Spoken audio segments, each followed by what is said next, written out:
السلام عليكم، صباح الخير. اليوم الأحد، طبعا يوم الثلاث لنا.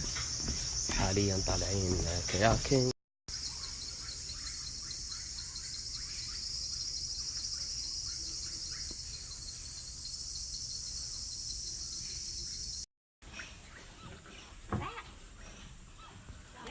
Yep.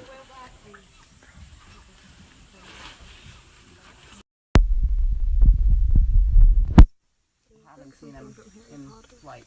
Yeah, but actually, I mean, as a turkey, I look more at body size and how much it looks.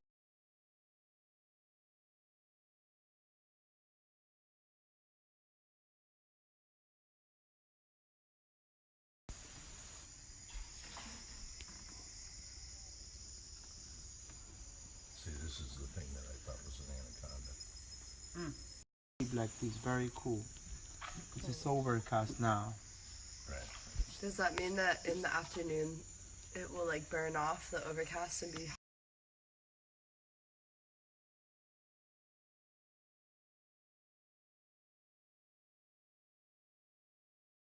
They leave it here. Oh. All right, but they're very how do you say? Shy. No.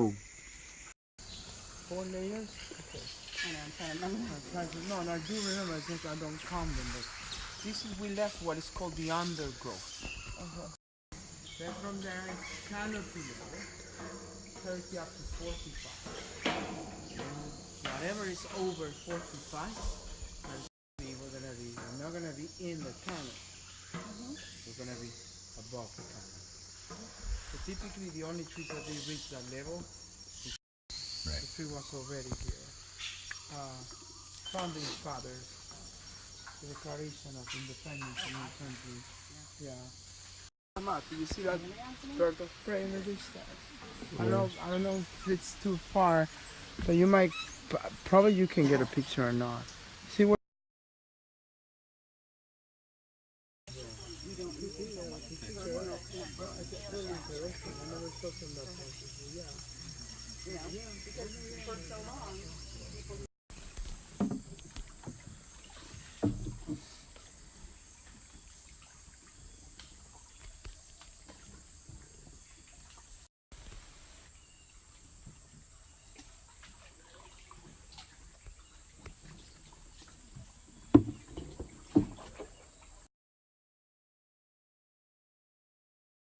مساء الخير.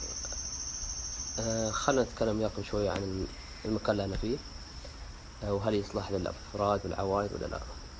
المكان يعني بمجمل عام لأصحاب اللي هو المشي والهايكينج أكثر شيء والمغامرات، لأسباب عديدة. الأول بعد المسافة من المطار كوكا إلى المكان تقريبا 2 ساعة مثل ما قلت قبل. المسافة طبعا من مطار كوكا إلى اللوج 2 ساعة، ساعة بالطراد سريع، نص ساعة مشي ونص ساعة بقارب تجديد. الطراد ما بذاك المريح، يعني خشب، يعني الكراسي خشب. المشي الغابة كلها ماي، بمعنى أنه في طين، يعني الواحد سهل ينزل.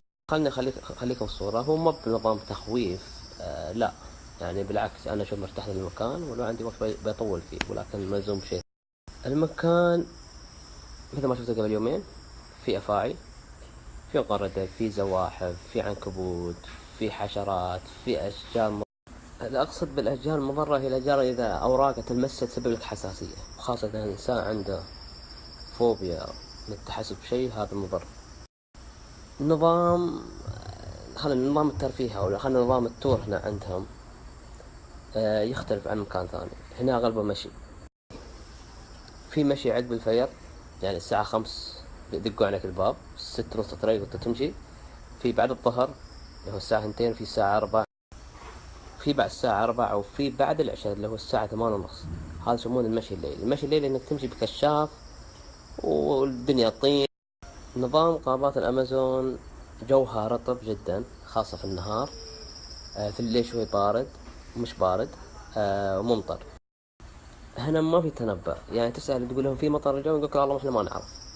هذه غابات، في أي ثانية احتمال تمطر، واحتمال المطر يستمر، واحتمال ما يستمر. اللي بيه الأماكن هذه يخلي باله أن المكان طين، يعني غالبا طين بيكون، احتمال شوي تنزلق، يعني هذا شيء احتمال يعني.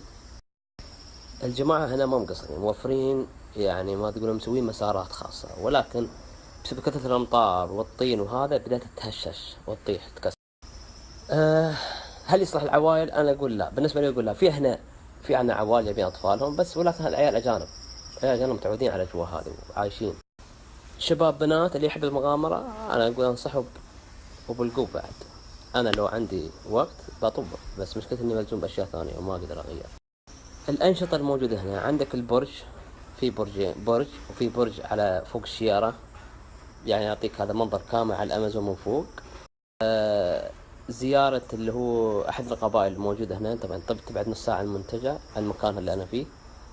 تتعرف على حياتهم، نظام عيشهم. في المشي اللي هو ندور على طيور اللي يحب التصوير، المشي الليل، البحث عن زواحف. ندخل الغابات في الجنجل بالقوارب التجديف، تستمتع بالأصوات. طبعا يكون التجديف هادي جدا، تستمتع بالأصوات اللي حولك. غير هذا المشي، هذا التور يعتبر، يعني أنت هياكل تسوي هياكل في الغابة لمدة ساعة ونص أكثر. بما أن تكلمنا عن الحشرات والرطوبة، فمعنى أنت لازم يكون عندك واقي شمس، 2 كريم ضد اللدغ من البعوض والحشرات الثانية. طبعا حطيتكم أنا اسم المنتجع، تدخلوا على موقعهم، في عندهم باكجات 2 3 أيام 4 أيام. نظام الأكل، الريوق والغداء بوفيه، والعشاء منيو. طبعا العشاء تجلس على هذا وتطلب المنيو. إذا عندك شيء ترسم إيميل قبل، قول إنك أنت ما تحب الأكل الفلاني. إذا بنتكلم عن القايد هنا، الجميع يتكلم إنجليزي، وفي البعض يتكلم إسباني، اللي هم هذول اللي عايشين هنا، صاروا عايشين في الغابات أكثر من 16 سنة. فإذا تعرف إسباني تراك أنت منفصلين، وإذا تعرف إنجليزي بعد منفصلين، مش غلط. إنترنت ماشي هنا، واي فاي، أما سيجنال ماشي. نظام الغرف، أعتقد عندهم 2 أو 4 أشخاص، مش متأكد من 4 أشخاص، بس هم 2 فيها بلكونة وفيها كراونة حمام، يزودونكم كل شيء. هذا النظام هذا الغرف، وهذه الجلسة طبعا بلكونة خارجية وقدام الغابة. هذا ملخص كامل على الأمازون. بالنسبة لجوها معتدل على طول السنة. في النهار درجة الحرارة تقريبا تراوح من 25 إلى 30، وفي الليل 15 إلى 20.